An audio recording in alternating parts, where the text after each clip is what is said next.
Olá, irmãos, boa noite. Eu gostaria de dizer que é muito bom estar com vocês mais uma vez e hoje, de maneira especial, eu gostaria de começar esse programa de culto a Deus, tendo essa palavra mais perto, começando de uma forma diferente. No meu coração, eu confesso que eu tenho sentido uma pontinha de tristeza, de frustração. Hoje, por alguma razão, eu confesso, eu tenho sentido alguma coisa aqui, como se não tivesse certo. Eu confio que Deus tem cuidado, que Deus tem trabalhado, mas sabe, irmãos, nada substitui o relacionamento pessoal. De alguma forma, eu sinto que o progresso do mundo tem afastado as pessoas, mas saibam disso, nós precisamos uns dos outros, precisamos do relacionamento um com o outro. E por mais que na correria da vida pareça bom, cada um está no seu próprio lugar, a gente vai sempre descobrir no fim de tudo que as pessoas perto fazem muito mais sentido. Como pastor da igreja, eu tenho sentido a falta de estar com as pessoas, de ter mais presença, mais contato. Mas, irmãos, e falo isso mais especialmente para aqueles que convivem comigo e aqui com a igreja local, contem comigo para o que eu puder ajudar. Eu tenho passado bastante tempo na igreja, aqui no prédio, e vocês podem se sentir à vontade de ligar, falar: "Ô, Tiago, pastor, eu queria te ver, queria bater papo. Será que eu posso?" Irmãos, é uma honra para mim. Alguma vez eu já tenho tomado aqui café com alguém, batido papo, então faça isso, me liga, me procura, se eu puder ser útil, e não só para essa coisa da utilidade ou não, mas para que a gente possa ter tempo juntos. No mais, eu espero que cada um esteja bem, que o coração, a alma possa estar revigorada com o cuidado de Deus. Já estamos no 6º programa de culto a Deus de domingo e eu nunca imaginei que a gente passaria por uma coisa dessa. Acredito que ninguém também imaginava isso. Mas olha, queridos, mantenham as esperanças e a convicção em Deus. Não permitam que tristeza, falta de paz, roube de você aquilo que Deus tem feito. Nós ouvimos na palavra de quinta-feira uma meditação do nosso irmão Kenneth, falando sobre como que a paz de Deus, ela pode conduzir o nosso coração. Então, vamos lançar sobre Deus toda a nossa ansiedade e vamos experimentar a paz que vem do céu. Irmãos, meu coração está conectado com o seu, tenha certeza disso. Às vezes, eu fico com uma sensação de que eu queria estar encontrando, estar perto e como tentando adivinhar alguma coisa, no sentido de querer vê-los bem. Mas olha, conta com o povo de Deus, conta com os irmãos da fé, seja alguém com quem os outros possam contar. E eu posso falar de mim, conta comigo se eu puder ser útil. Eu espero que essa fase passe logo. Vamos orar? Deus amado, o Senhor é maravilhoso por todas as formas como o Senhor trabalha. O Senhor nos surpreende, Pai. Nós não sabemos muitas vezes o que há ao nosso redor. Somos seres limitados e por mais, Pai, que o Espírito Santo dos céus esteja habitando o coração daqueles que creem, ainda assim somos seres de carne e osso, que muitas vezes padecem de medo, receio, dúvida e ignorância. Mas o meu desejo, Pai, e a minha oração é que o Senhor, ó Deus, possa nos guiar a respeito de tudo que envolve a nossa vida. Dá-nos, ó Deus, confiança cada vez mais crescente. Dá-nos paz, Senhor. Dá-nos, ó Deus, tranquilidade para que a gente possa viver no Teu caminho. E, por favor, Deus, orienta-nos no caminho certo, para que a nossa vida, Deus, seja uma vida livre de culpa, livre de remorso, livre, ó Pai, de cicatrizes que vão perturbar-nos no futuro. Ajuda-nos, Deus, a ter uma caminhada sóbria e que durante a sobriedade do caminho a gente possa semear o bem na vida das pessoas. Eu gostaria de pedir, Deus, de maneira muito especial, seja com cada pessoa nesse momento que está ouvindo essa palavra. Deus, consola, conforta, pastoreia, traz, ó Deus, paz e refrigério. Nós lemos na Tua palavra que o Senhor é o pastor que cuida das ovelhas. E nós sabemos, ó Deus, que o Senhor é o melhor pastor que todos poderíamos ter. Assim eu te peço, Pai, zela e vela pela nossa alma, mesmo naqueles momentos que nós não sabemos o que sentimos e aquilo que passamos. Mas nessa hora, Pai, eu quero te pedir, fica com cada um de nós, nesse ajuntamento que se faz, mesmo à distância, e que todos os louvores, cada oração, cada palavra, que tudo coopere para o nosso crescimento, mas que tudo seja para a Tua glória. Tudo, Pai, tem a ver com a Tua glória e nós queremos participar desse momento precioso. Eu oro a Ti, Pai, entregando essa oração no nome e através dos méritos de Jesus. Amém. Nesse momento, a gente vai ter alguns louvores de adoração ao nosso Deus, adora a Deus em casa, celebra com a família e depois eu vou te convidar a abrir a sua Bíblia para uma reflexão em 2 Coríntios capítulo 5, tá? Então, se prepara para tudo isso, adora a Deus e fala com Deus aquilo que está no seu coração. Espero que Deus possa abençoá-lo.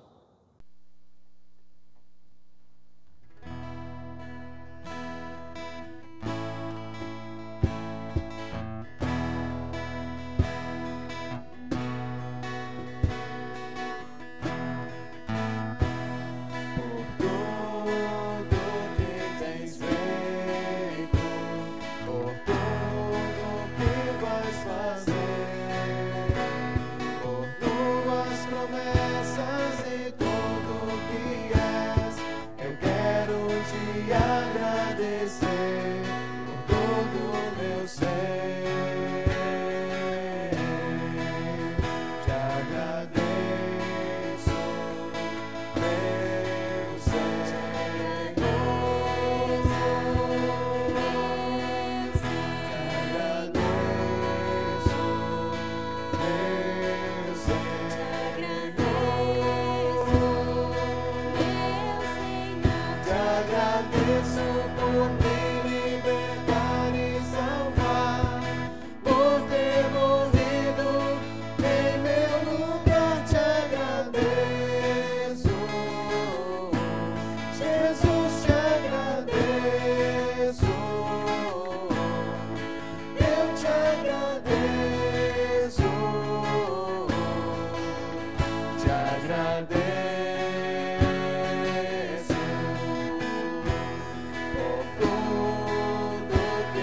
Em algum momento, por mais que possa parecer estranho o que eu vou dizer, todas as pessoas se encontram em uma posição de inimizade em relação a Deus. Falar isso pode parecer bastante chocante, pode parecer uma coisa estranha. Mas ouçam o que o texto bíblico diz. Deus, Ele dá vida àquele que esteve morto por causa de delitos e pecados. Estilo de vida este, em que todos andaram em algum momento, seguindo o curso do mundo, seguindo o príncipe da potestade do ar, o espírito que está atuando nesse exato momento nos filhos da desobediência, entre os quais andastes também outrora, os Efésios, Paulo diz, fazendo a vontade da carne e dos pensamentos. E eram assim, por natureza, pessoas preparadas para experimentar a ira de Deus. Essa palavra, ela é interessante porque ela descreve um cenário específico. Imaginem comigo essa descrição. Pessoas seguindo o fluxo do mundo, seguindo pelo mesmo caminho que todos os seres humanos seguem. Pessoas que têm sustentado um espírito e uma atitude desobediente. Pessoas que sucumbem às inclinações da carne e que são escravas de uma forma de pensamento que é desobediente. Analisem comigo esse cenário.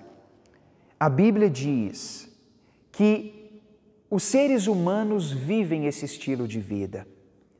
O ser humano, por natureza, ele segue o mesmo fluxo de ideias, de costumes e condutas.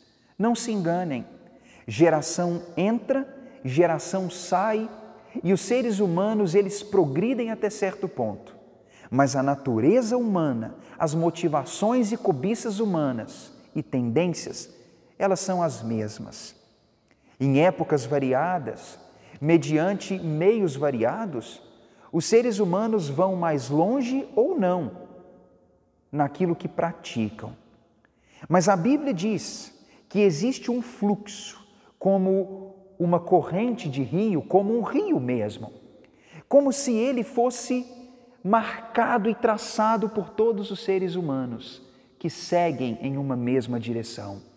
E essa direção é caracterizada por inclinações da carne, por pensamentos, sendo conduzidos por uma mesma linha de ideias. E sabe de uma coisa?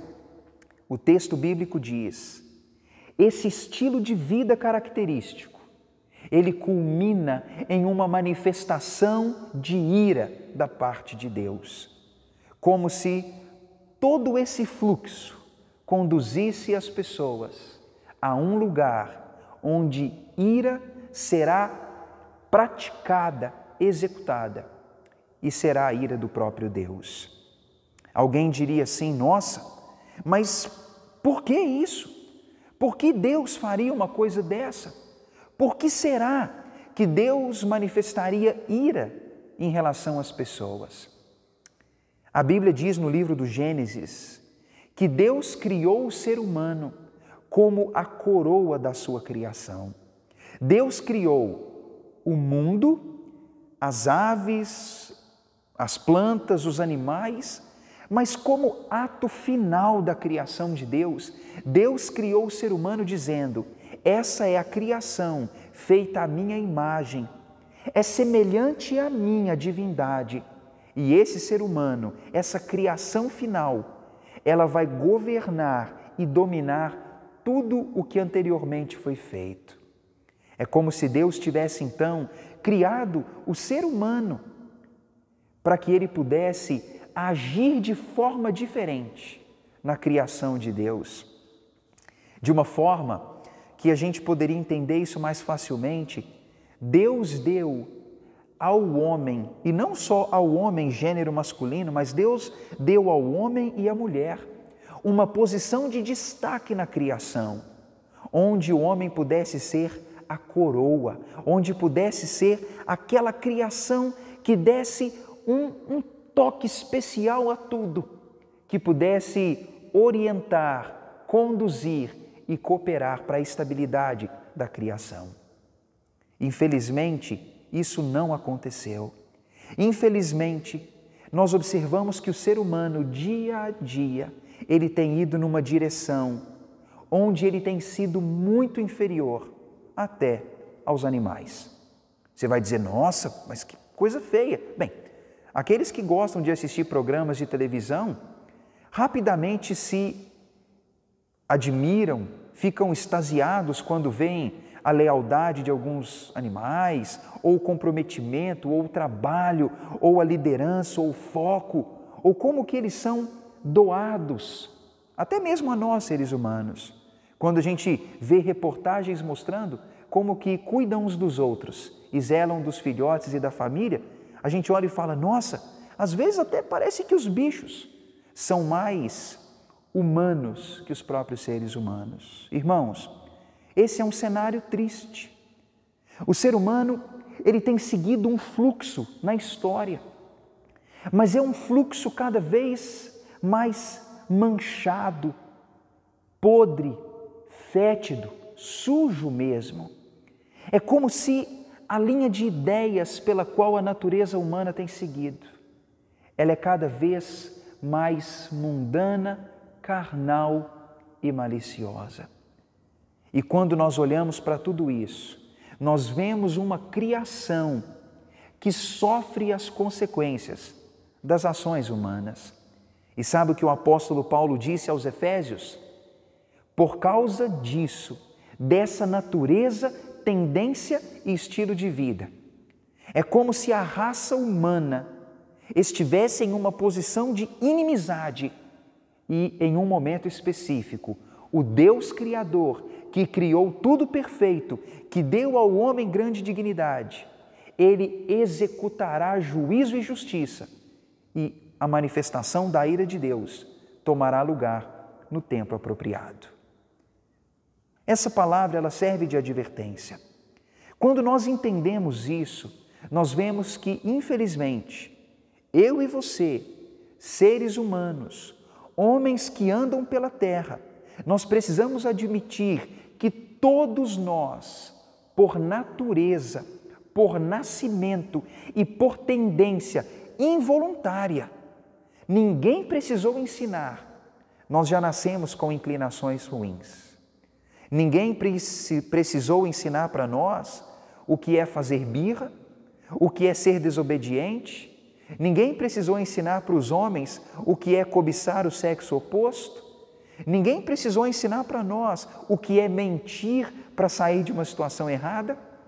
Ninguém precisou ensinar para nós o que é ser autossuficiente, avarento, orgulhoso e ser alguém que olha apenas para si mesmo.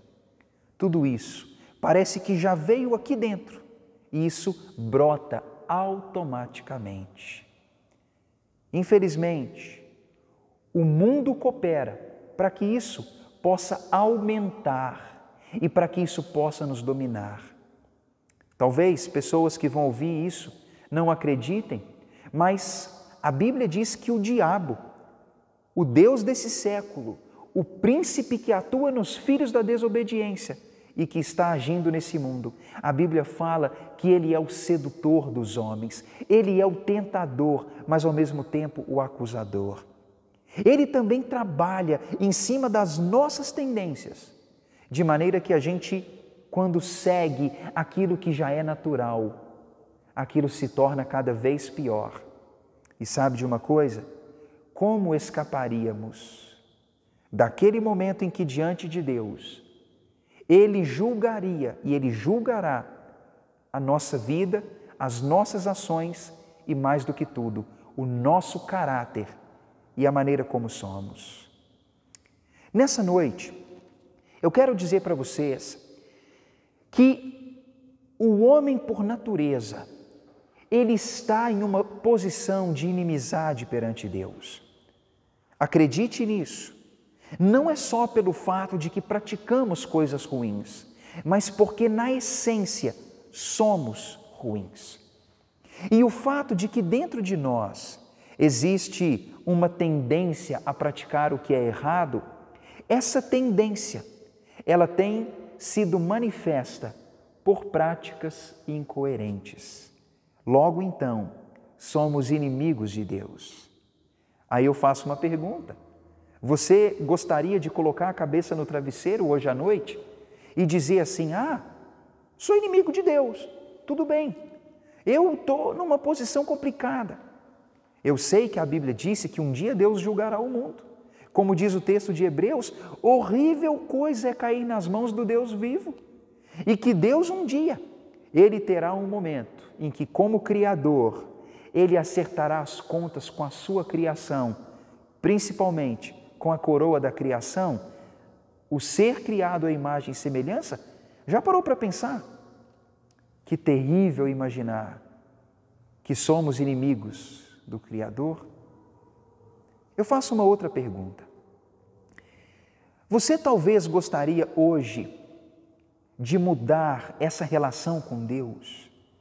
Será que você pode olhar para dentro de si e dizer: eu não quero ser inimigo de Deus. Eu não quero seguir nesse mesmo caminho que os seres humanos têm seguido. Eu não quero ser escravo da carne. Eu não quero ser escravo da desobediência. Eu não quero ser escravo dos meus maus pensamentos. Será que hoje você está disposto a fazer um caminho diferente? Eu quero afirmar: todo homem, não importa a idade, se é homem ou mulher, não importa. Você pode mudar a posição, pode mudar o tipo de relacionamento que tem com Deus. O texto bíblico da sequência do nosso estudo nas cartas aos Coríntios, ele fala para nós que Deus, Ele oferece uma solução para esse problema. Leia então comigo, 2 Coríntios capítulo 5, versículo 18. 2 Coríntios capítulo 5, versículo 18, a palavra de Deus diz: ora, tudo provém de Deus, que nos reconciliou consigo mesmo, por meio de Cristo, e nos deu o ministério da reconciliação, a saber, que Deus estava em Cristo, reconciliando consigo mesmo o mundo, não imputando aos homens as suas transgressões, e Ele nos confiou a palavra da reconciliação. De sorte que somos embaixadores em nome de Cristo, como se Deus exortasse por nosso intermédio. Em nome de Cristo, então, rogamos a todos que se reconciliem com Deus. Aquele que não conheceu o pecado, Ele o fez pecado por nós, para que por Ele fôssemos feitos justiça de Deus. E nós, na qualidade de cooperadores com Ele, também vos exortamos a que não recebais em vão a graça de Deus. Porque Ele diz: eu te ouvi no tempo da oportunidade e te socorri no dia da salvação. Eis agora o tempo sobremodo oportuno, eis agora o dia da salvação. Olha como o texto diz: Deus, Ele tomou a iniciativa de reconciliar os homens com Ele mesmo. Queridos, olhem como a palavra ela é clara. O apóstolo Paulo, ele disse no texto que eu li aos Efésios, no capítulo 2, que o ser humano tem uma tendência natural de ir na direção contrária à que Deus aprova. O resultado disso é juízo, castigo, experiência da ira de Deus. Mas o mesmo apóstolo Paulo, ele mostra nessa carta aos Coríntios que Deus, Ele providenciou um meio para que o homem possa estar reconciliado, em paz, harmonizado com Ele mesmo. Então veja, Deus tomou a iniciativa. Os primeiros 2 versículos que lemos fala que Deus estava na pessoa do Cristo, reconciliando o mundo com Ele mesmo. Então, observe como o texto dá detalhes. Deus é o agente de um processo que tem a ver com Ele, mas que nos beneficia. Então, olha como isso é interessante. O próprio Deus, Ele toma providências de promover entre Ele e nós um aperto de mão, proximidade, relacionamento correto, onde não haja mais inimizade. E tudo isso se deu por causa e por meio de Jesus Cristo. O texto disse que Deus estava por meio de Cristo, não imputando aos homens os pecados, ou seja, Deus não estava na obra que Jesus Cristo fez durante a sua vida, acusando os homens ou jogando no rosto dos homens os pecados, não. Deus estava na pessoa de Cristo, provendo solução. Significa dizer que o ministério de Cristo não era um ministério de condenação, não era um ministério de culpa, não era um ministério de sentenciar os homens e dar a eles um destino final, não.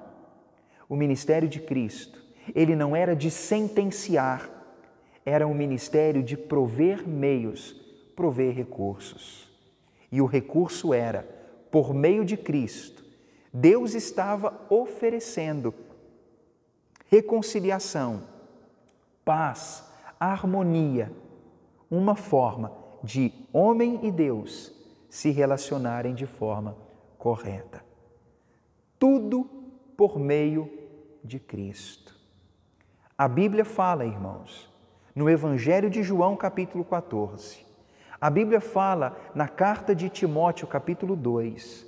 E a palavra também fala no livro de Efésios, que Cristo, Ele é a nossa paz. Ele é quem providencia relacionamento do homem com Deus. Ele é o mediador. Ele é o caminho. Ele é a pessoa que tornou possível. E o próprio texto diz que Jesus Cristo, Ele fez uma troca.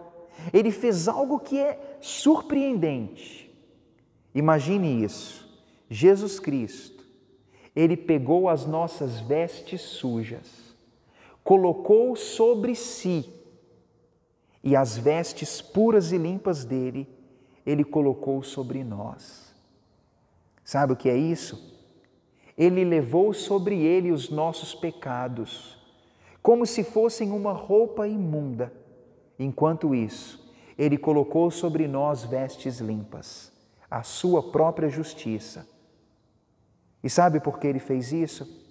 Para que nós pudéssemos então ter condições de chegar diante de Deus. É como se Ele dissesse: você agora tem meios, condições de chegar diante de Deus, não pela sua justiça, mas pela minha justiça, que eu dou a você. Mas isso só é possível se o homem crer. Meus queridos, a pessoa de Jesus, ela não deve ser apenas acreditada. Nós precisamos nos apropriar do que Jesus Cristo fez. Há muitas pessoas que ouvem isso o tempo todo. Ouvem que Jesus é Filho de Deus, que Ele morreu, que Ele ressuscitou e que Ele é o caminho até Deus. Quantas vezes eu, na minha infância, vi na casa das pessoas quadros com um suposto rosto de Jesus dizendo assim: eu sou o caminho, a verdade e a vida, ninguém vem ao Pai senão por mim. Nós sabemos disso. Mas será que isso tem efeito em nossa vida? O problema do ser humano é que o ser humano que segue o fluxo do mundo é desobediente, vive segundo as tendências erradas, praticando coisas erradas. Ele insiste em não precisar de Jesus. insiste em não confessar os pecados, insiste em acreditar que pode chegar diante de Deus por causa da bondade que pratica. E por causa disso, não deposita a confiança, a fé na pessoa de Jesus. É como se dissesse assim: eu vou chegar até Deus através dos meus merecimentos ou através de outra pessoa que vai me conduzir até a pessoa de Deus. Esse é um erro que ninguém deve cometer. Jesus, Ele é o único mediador entre o homem e Deus. Ele disse isso. O próprio apóstolo Pedro disse, no capítulo 4 de Atos, não há salvação em nenhum outro, porque debaixo do céu não existe nenhum nome entre os homens por meio de qual podemos ser salvos. Sabe o que Pedro está dizendo? É que não existe nenhum nome que o homem possa chamar que seja capaz de salvá-lo e de colocá-lo na posição diante de Deus de filho, de herdeiro dos céus e de pessoa perdoada dos pecados. Então, queridos, se você quer ter acesso a Deus, se você quer o perdão de pecados, só existe um nome que deve ser chamado, e o nome é o nome de Jesus. E se você clama o nome de Jesus e deposita nele a sua fé, dizendo: Senhor Jesus, eu sei que sou pecador, sei que sou por natureza alguém que merece e que está destinado à ira, mas eu quero te pedir, perdoa meus pecados, limpa a minha vida, guia a minha vida. Sabe o que vai acontecer? Ele vai trocar as vestes sujas por uma veste limpa e justa. É isso que Ele faz. Isso na Bíblia se chama justificação. Ele te declara justo, não porque você é justo, mas porque quando você coloca nele a sua confiança, Ele coloca em você a justiça dele. Isso para que haja reconciliação. E veja então, é um ato de Deus. Deus pega alguém que é por natureza inimigo, alguém que por natureza está indo na direção contrária e errada. Deus providencia meios para que essa pessoa agora possa estar então em uma nova posição. E sabe de uma coisa? Nós lemos aqui nesse texto, no versículo 1 do capítulo 6, o texto disse: não receba em vão a graça de Deus, porque esse é um momento apropriado, é o momento da salvação, é a época da oportunidade. Irmãos, pensem nisso. Deus, Ele é gracioso, Deus é benevolente e paciente. Imagine, é como se Paulo estivesse dizendo: Deus estendeu as mãos para você. Você vai rejeitar? Você vai assoviar e olhar para o alto e dizer: eu não estou vendo, não sei o que é. Vai fingir que não é contigo? Você vai virar as costas? Será que você vai ver Deus de mãos estendidas e dizer: não vou fazer nada? Sabe de uma coisa? Deus, por benevolência, misericórdia e graça, Ele está de ouvidos inclinados, Ele está de mãos estendidas, oferecendo oportunidade. Será que a gente diria: eu não quero, eu não preciso? Oportunidade, irmãos, é algo que nós temos durante a nossa vida. O problema nosso como seres humanos é que nós queremos protelar decisões importantes, queremos protelar mudanças necessárias, queremos jogar para um dado tempo do futuro algo que deveria ser feito hoje. E sabe de uma coisa? A Bíblia disse que Deus tem sido paciente, dando oportunidade aos homens para que os homens se arrependam, porque Deus não tem prazer na morte de ninguém. Eu citei um texto de Ezequiel e um texto da carta de Pedro. Deus, Ele não tem prazer no sofrimento humano e Deus tem dado oportunidade, Deus tem dado tempo, Deus tem estendido as mãos. Ele providenciou meios para que haja reconciliação e o tempo de oportunidade é hoje. Então eu afirmo isso para todos que estão ouvindo. Se você ainda não está em paz com Deus, o tempo é hoje. O tempo é hoje. Não deixa isso para os últimos suspiros da vida. Não deixa isso para o leito da enfermidade.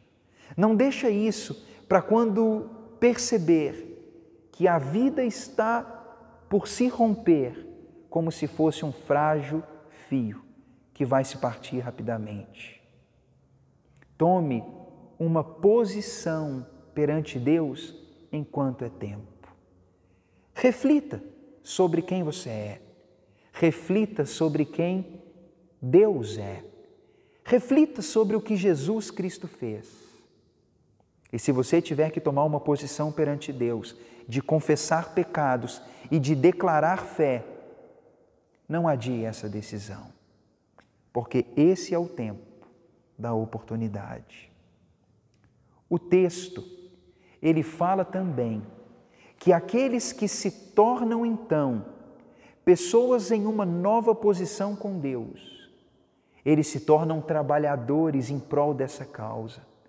O texto diz que aqueles que foram reconciliados com Deus se tornam agora embaixadores em nome de Deus, que também vão trabalhar para mostrar aos homens como podem se reconciliar com Deus. Mas, irmãos, honestamente, eu nem quero focar nisso, nessa palavra. Expondo o texto, eu certamente deveria. Mas eu quero dedicar esse tempo de reflexão em convidá-los a refletir sobre qual é o seu relacionamento com Deus e com Jesus Cristo. Nós não sabemos quanto tempo de vida temos. Nós não sabemos sobre o futuro. E uma coisa é certa, irmãos: como a vida passa, como o tempo corre rápido, como mudanças acontecem, e quando a gente percebe, a gente diz: nossa, como que eu deixei passar? A Bíblia diz que a vida humana passa como um sopro e que da mesma forma que nascemos, compareceremos perante o tribunal de Deus. É preciso estar preparado para isso.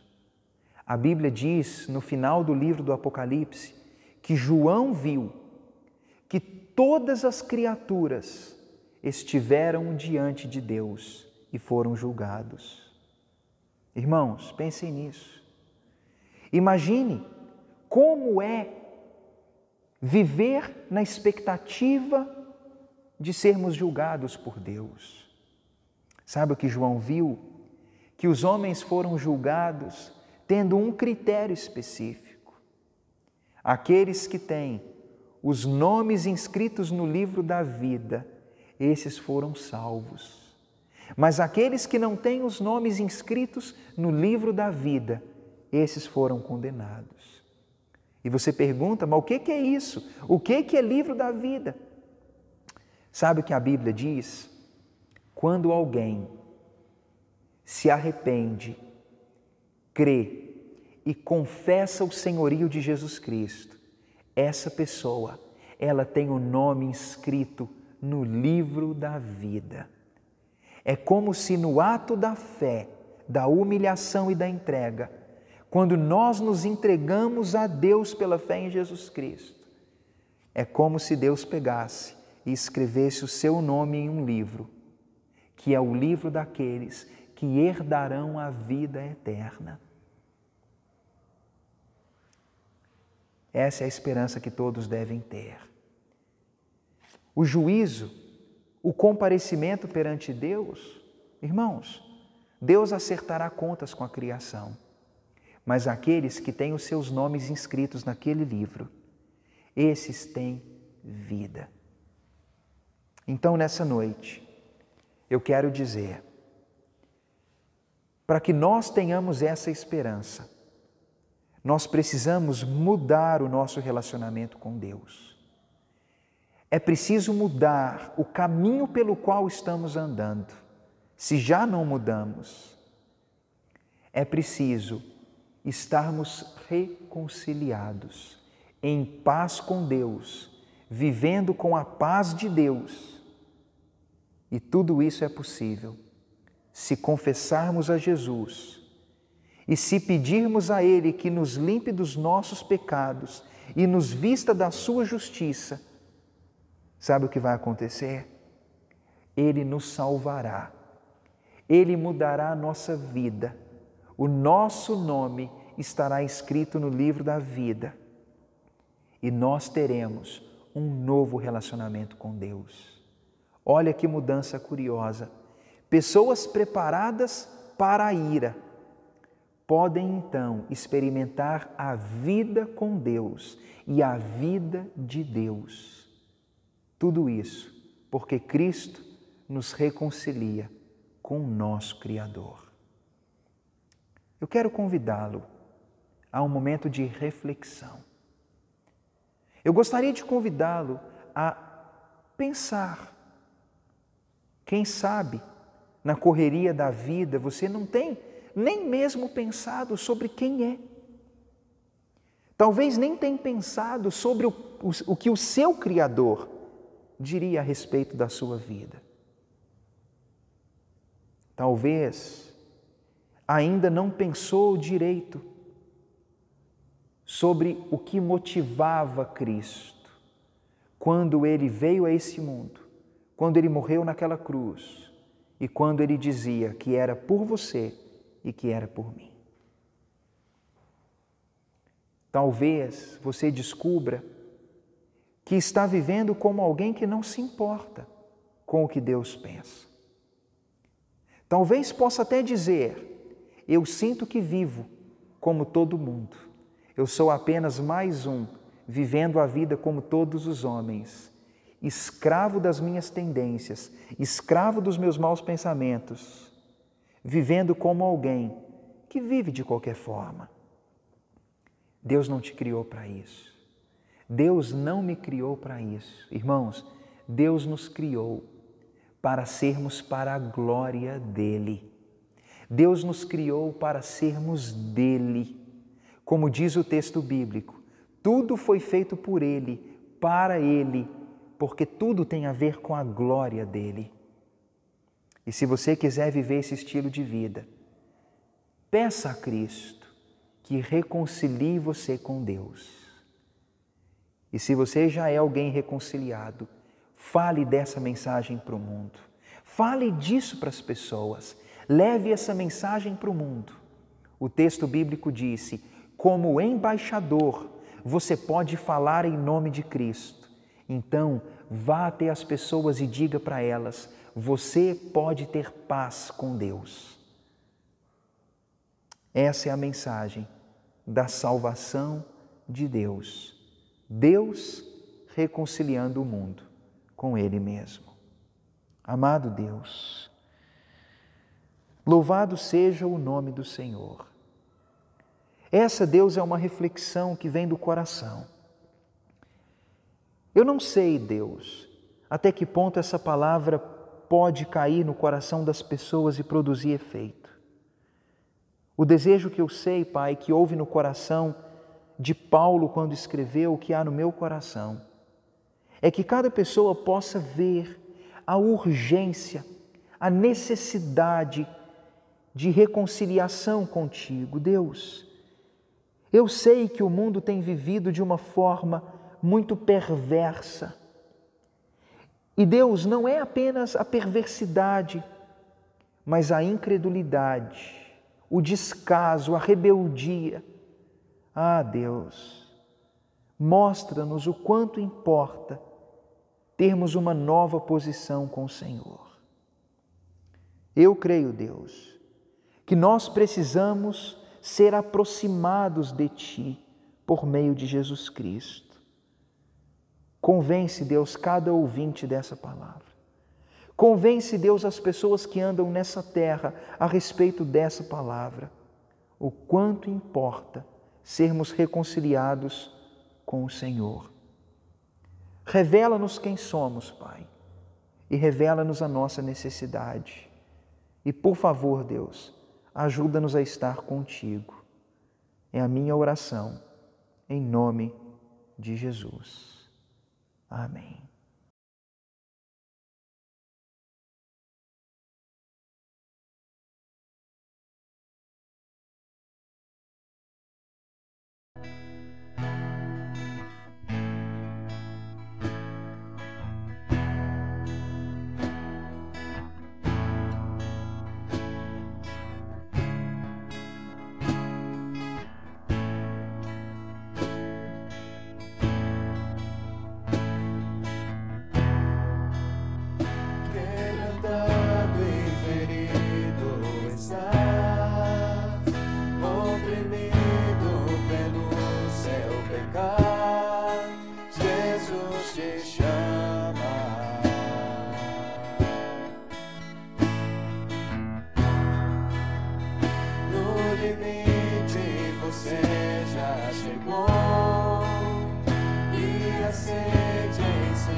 Tristeza se alegrará, das cinzas nova vida surgirá, Jesus te chama.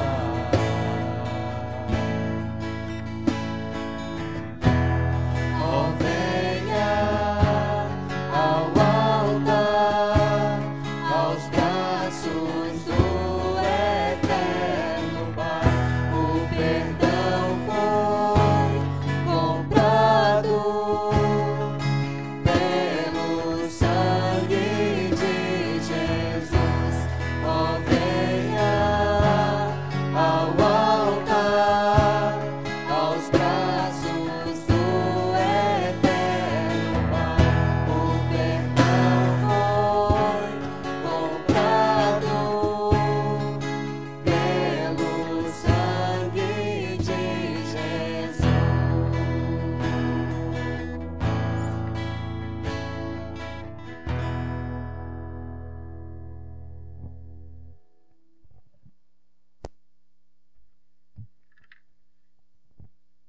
Eu gostaria, irmãos, de dizer que é sempre um privilégio poder adorar a Deus e poder fazer isso na companhia de todos. Eu sei que a gente precisa, o mais breve possível, voltar à doce comunhão. Mas por enquanto é momento de estar resguardado em casa, o desejo do nosso coração é que a chama da adoração nunca se apague dentro de nós.